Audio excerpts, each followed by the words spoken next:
नमस्कार शेतकरी बंधू आणि भगिनींनो, बरेच शेतकऱ्यांचे युरियाचा वापर गव्हाला जेव्हा युरिया वापरतात तेव्हा एकदाच युरिया टाकतात, पेरणीसोबत खत देतात आणि 1 महिन्याला युरिया एकरी 1 बॅग देऊन मोकळे होतात.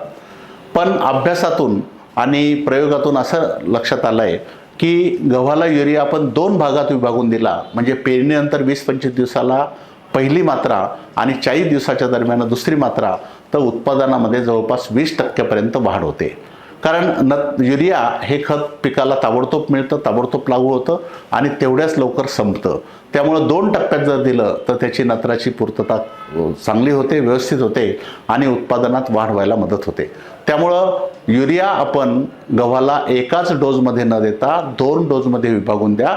भले एकरी 1 बॅग द्या, मात्र अर्धी बॅग 20-25 दिवसाला आणि अर्धी बॅग 40-45 दिवसाला आपण देऊ शकता. दुसरा प्रश्न, युरियाचा तुटवडा जर असेल तर काय करावं? तर युरियाचा तुटवडा जर असेल तर अमोनियम सल्फेट हे खत तुम्ही देऊ शकता.